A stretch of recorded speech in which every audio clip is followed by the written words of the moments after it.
Oiê, hoje eu tava resolvendo alguns exercícios de vestibular e me peguei empacada na matemática básica, cara. Alguém me ajuda? Cara, matemática dá tanto peso pra nota do Enem. E é uma matéria tão ampla. Eu não sei, tipo, nem por onde começar a estudar. Eu queria saber por onde eu posso começar para estudar matemática.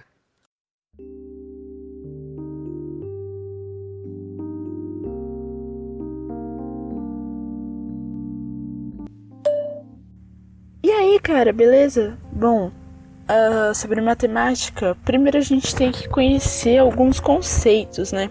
Primeiro vamos falar do agrupamento dos números, né? Porque o que a gente trabalha com matemática são os números, então vamos entender em que grupinhos eles se encaixam. Vamos começar ali com aquela apunhada ali de círculos, entender mais ou menos o que significa, ok? A gente tem primeiro os números naturais, ok? Vamos começar da menor bolinha para a maior. Então, de dentro para fora. Então, primeiro os naturais, que é representado por aquele N com a perninha do meio com dois tracinhos. O N quer dizer são números naturais, ou seja, são números positivos e o zero. Então, qualquer número positivo inteiro e o zero é considerado um número natural. Então, a gente começa por um grupo de 0, 1, 2, 3, 4, 5, 6, até não sei mais que número. Só que só conta números positivos, o zero, e tem que ser números inteiros, que não tem nenhum quebradinho, nenhuma vírgula, entende? O próximo agrupamento são os números inteiros, que é representado por aquele Z ali, que também tem a perninha do meio com dois risquinhos, né? Então, a gente entende os números inteiros como os números naturais mais os números negativos. Então, no meio dos números inteiros, a gente tem o 0, 1, 2, 3, 4, 5, 6. E a gente também tem o menos 1, menos 2, menos 3, menos 4.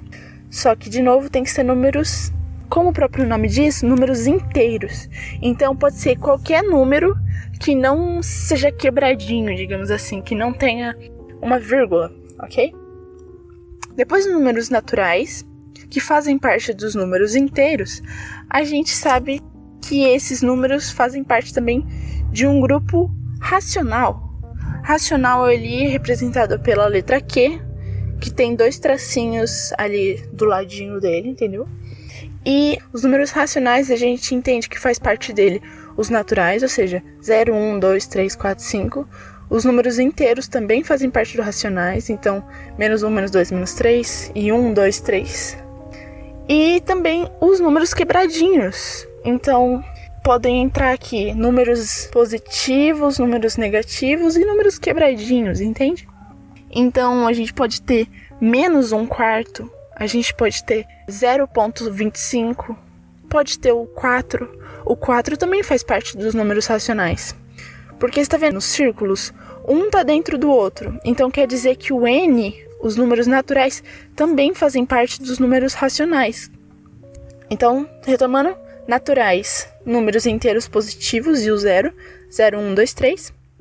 Os números inteiros são números inteiros positivos e negativos e o 0. Então, pode ser menos 3, menos 2, menos 1, 0, 1, 2, 3.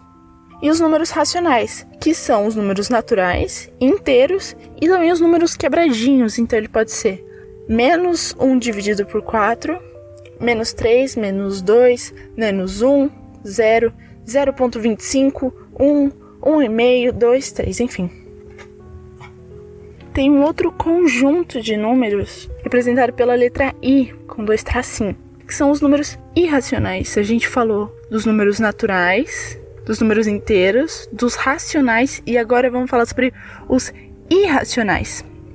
Os números irracionais, você está vendo ali que a bolinha dela não faz parte daquele outro conjunto ali de QZN, porque esses irracionais não englobam esses outros números, eles são números diferentes. Então a gente pode dizer que uma raiz de 2 é um número irracional. Porque quando você resolve uma raiz de 2, você não chega num resultado muito claro. Primeiro porque ela é uma dízima que não é periódica. Então ela é uma dízima que vai dando vários números assim. Quando você faz essa raiz, você não consegue chegar no resultado racional. A gente pode entender assim, não é um número racional, é um número irracional. Pi também é. Pi é um número, digamos assim, entre aspas, na linguagem popular, assim, sem fim. Então a gente tem diversos números que não representam uma ordem, elas não são uma dízima periódica. Enfim, geralmente esses irracionais podem ser englobados como a raiz dos números primos. Então, número primo 2, 3, 5, 7, 11, 13, 17 e daí vai indo. Esses números, que são os números primos, quando você coloca eles na raiz, eles se tornam números irracionais, ok? Aí a gente tem o conjunto dos números reais, ok? Os números reais, que é esse círculo maior aí amarelo, representado pela letra R, com duas perninhas ali também. Tudo isso que eu falei até agora, os números naturais, inteiros, racionais e irracionais, fazem parte do conjunto real. Então, os números reais podem ser desde menos 1 dividido por 4, menos 3, menos 2, menos 1, 0, aí 0,25, 1, 2, 3, pi, raiz de 2. Todos esses números fazem parte do conjunto de número real, ok? Basicamente, os números reais são todos que você vai estudar na sua escola. Só lá no final do ensino médio que a gente vai estudar um outro tipo de conjunto, que é o que está ali embaixo, separado dos números reais, que são os números complexos. Os números complexos são complexos e eles são basicamente a soma de um número real com um número imaginário. Sim, um número imaginário. Não vou explicar muito bem isso aqui, mas basicamente, número imaginário é a raiz de menos 1.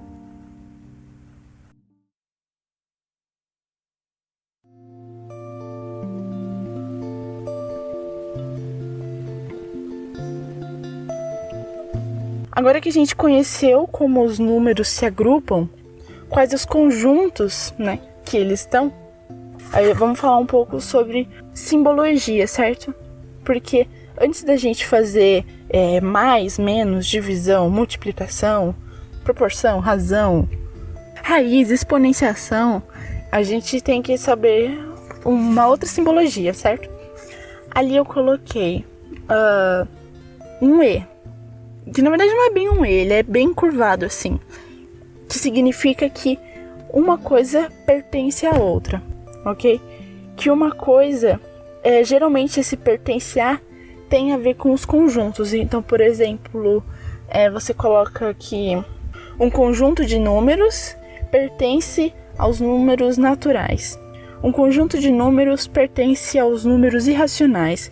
Geralmente, isso cai em vestibular, em concurso, quando você tem que achar o X, e daí ele fala X pertence aos números reais, ok?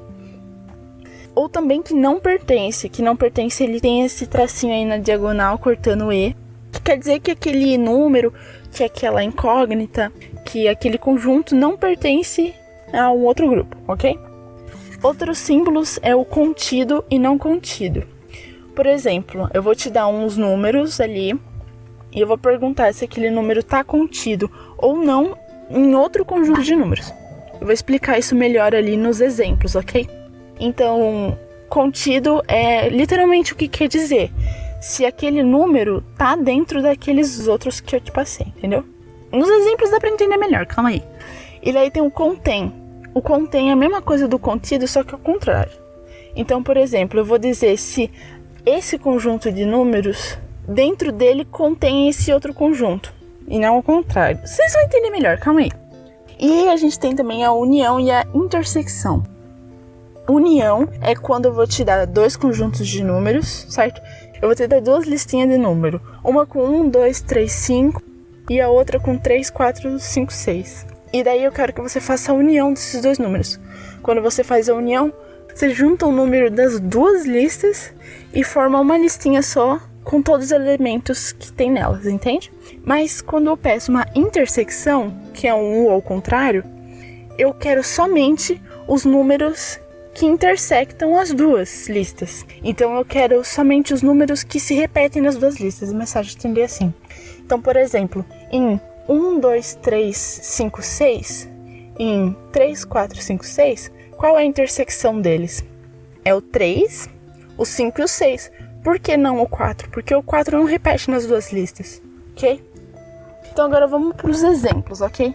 Ali eu dei 3 listinhas, entre aspas, 3 conjuntos de números.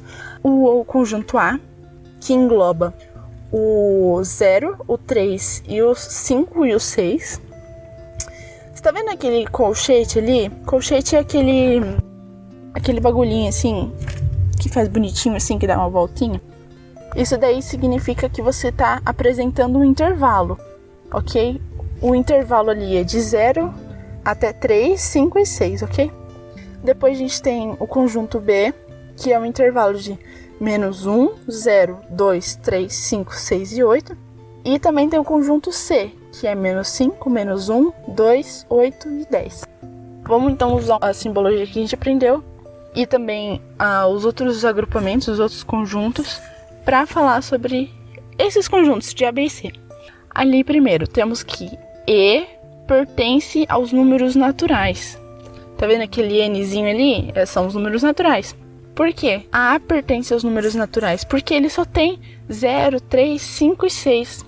Mas eu também poderia dizer que A pertence aos números inteiros, porque os números inteiros também têm 0, 3, 5 e 6. E eu também poderia dizer que A pertence aos números racionais, uma vez que os números racionais também englobam 0, 3, 5 e 6. E eu não poderia dizer que ele pertence aos números irracionais, porque esses números são números racionais, não irracionais, entendeu? Mas eu posso dizer que A pertence aos grupos dos números reais, porque os números reais englobam 0, 3, 5 e 6, ok? Depois ali eu falo que C não pertence aos números irracionais. Por quê? C, -5, -1, 2, 8 e 10 não fazem parte do grupo de números irracionais. Porque lembra, os irracionais é π, raiz de números primos. Esses números aqui que a gente está falando do C, -5, -1, 2, 8 e 10, são os números, entre aspas, assim, comuns. A gente poderia falar que o C pertence aos números inteiros e aos números racionais. Mas o C não pertence aos números irracionais, ok? Depois a gente tem que A está contido em B. Como assim? Se você olhar o conjunto de A, 0, 3, 5 e 6, eles fazem parte do conjunto B. Olha só, o B é -1, 0, 2, 3, 5, 6 e 8. Você consegue ver que o conjunto de A faz parte do conjunto de B? A está contido, o A está dentro do conjunto de B. Então, é isso que quer dizer. Agora, quando a gente pega esse Czinho do contido e vira ele vira o contém. Ou seja, B contém A. Então, é a mesma coisa que é o contrário, entendeu? Na verdade, aqui quer dizer que o conjunto de B contém dentro dele o conjunto de A, ok? Sendo que antes, no Czinho normal, a gente diz que A está contido dentro de B, ok? Só para não confundir, esse C do contido e o C ao contrário de contém, eles não são C normal. Quando aparece em enunciado, é um C mais esticadinho, um C mais comprido, entende? Pra gente não confundir com a letra C maiúscula. Ali embaixo a gente tem que C não está contido dentro de B. Por quê? Os números de C não estão dentro do número de B. Porque ali, ó, número de C, a gente tem -5, -1, 2, 8 e 10. Esses números não estão dentro do conjunto de B. Logo, C não está contido em B. Agora vamos para união e intersecção. Ele está pedindo ali, geralmente isso cai bastante, não só em vestibular, na verdade cai mais em concurso. Então a gente tem que fazer a união de B e C, ok? Lembra, união é quando a gente une os dois conjuntos sem repetir nenhum número. Então ali, vamos juntar os B e o C. Então, -5, o -1 ele aparece tanto no B quanto no C. Mas a gente vai colocar só um -1, ok? A gente vai unir tudo e vai falar, pronto. Juntando os dois, a gente tem -5, -1, 0, 2, 3, 5, 6, 8 e 10. Então essa é a união de B e C. Mas se ele pedir a intersecção B intersecção C, ele quer saber somente os números que aparecem em ambos os conjuntos. Então ele quer saber qual número que se repete em B, que também se repete em C. Quais são os números que intersectam os dois conjuntos? No caso ali a gente tem -1, que -1 aparece tanto em B quanto em C, 2, que aparece tanto em B quanto em C, e 8, que aparece também tanto B quanto C. Enquanto os outros números não fazem parte da intersecção de B e C, ok? Acho que é isso então, mais ou menos a parte mais básica. Depois disso a gente vai começar a falar um pouco sobre algumas terminologias, tipo o que é aritmética, álgebra, o que é uma expressão, uma equação. Então fica de olho aí na plataforma que você está escutando, segue a gente no Instagram. Se você quiser baixar essa fichinha em alta resolução, vai lá na caixinha de comentários do YouTube e no comentário fixado tem um link para o mapa em alta resolução, ok? E se você fizer um mapinha, um esqueminha, uma ficha, qualquer coisa e quiser mostrar para os outros, faz a sua ficha e posta no Instagram com a hashtag PodeCremate, M-A-T, que a gente vai ver e republicar. E se você acha que eu falei alguma coisa errada ou que você tem alguma coisa a mais a acrescentar, coloca aqui nos comentários ou manda pra gente conseguir ainda mais disseminar o conhecimento. É isso? Se inscreva no nosso canal no YouTube, deixa um like e é isso. Tchau! Até o próximo áudio.